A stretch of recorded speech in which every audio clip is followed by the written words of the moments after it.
Hello friends, welcome to Read With Me. Today we will be reading The Mitten. It is adapted and illustrated by Jan Brett. And on the cover we see lots of animals and they're looking at this white mitten. I wonder why they're looking at that white mitten. I wonder what they're thinking about it. Once there was a boy named Nicky who wanted his new mittens made from wool as white as snow. He's out jumping and playing in the snow. At first, his grandmother, Baba, did not want to knit white mittens. If you drop one in the snow, she warned, you'll never find it because it will blend in, huh? But Nicky wanted snow white mittens, and finally, Baba made them. Look, he's taking her the yarn. After she finished, she said, "When you come home, first I will look to see if you are safe and sound. But then I will look to see if you still have your snow white mittens." So off Nicky went, and it wasn't long until one of his new mittens dropped in the snow and was left behind. Look, he's got one in his belt, but the other one fell down here. And what do we see tunneling up through the snow? A mole. A mole, tired from tunneling along, discovered the mitten and burrowed inside. It was cozy and warm and just the right size, so he decided to stay. Look, he's going right in the mitten, but what do we see coming next? A snowshoe rabbit came hopping by. He stopped for a moment to admire his winter coat. It was then that he saw the mitten, and he wiggled in, feet first.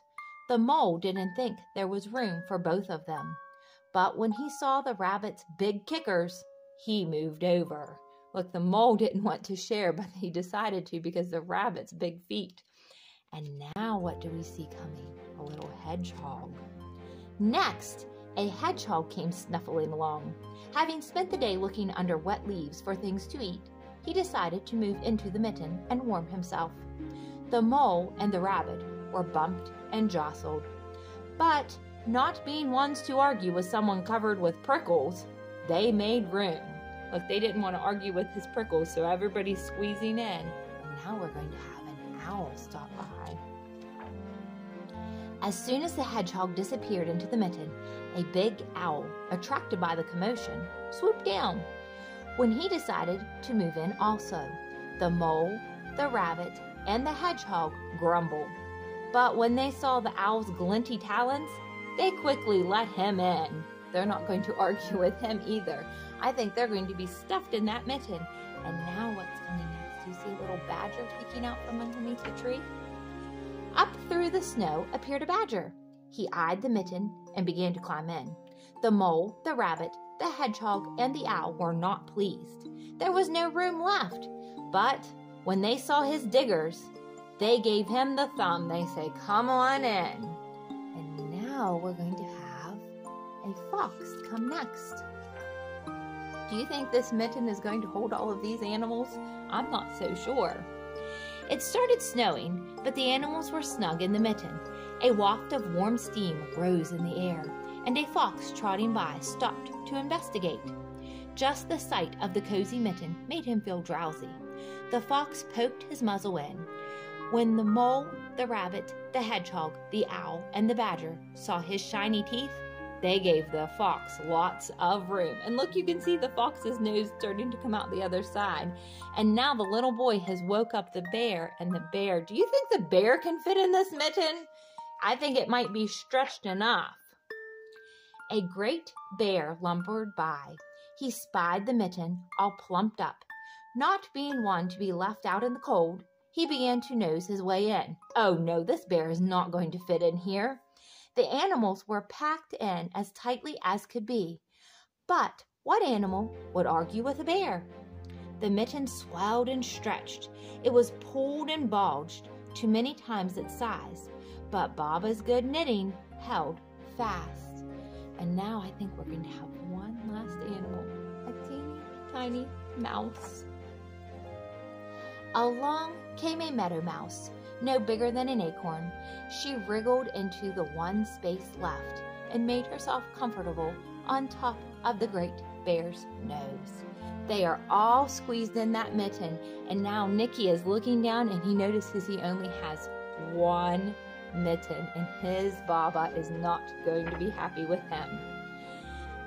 The bear, tickled by the mouse's whiskers, gave an enormous sneeze. Ah! Ah! Ah! Ka-choo! The force of the sneeze shot the mitten up into the sky and scattered the animals in all directions. And the boy is running, looking for his mitten. He knows he has to find it. And look, all of the animals are landing in the snow. On his way home, Nicky saw a white shape in the distance. It was the lost mitten, silhouetted against the blue sky. He's lucky he found it. As he ran to catch his snow-white mitten, he saw Baba's face in the window. First, she looked to see if he was safe and sound, and then she saw that he still had his new mittens. And look, all of the animals are going back to their homes. But she's wondering why one is boy size and why one is giant stretched out. I hope that you enjoyed this book as much as I do. Please consider giving me a thumbs up for this video and subscribing to my channel. And if you have already done that, thank you so much for your support. Until next time.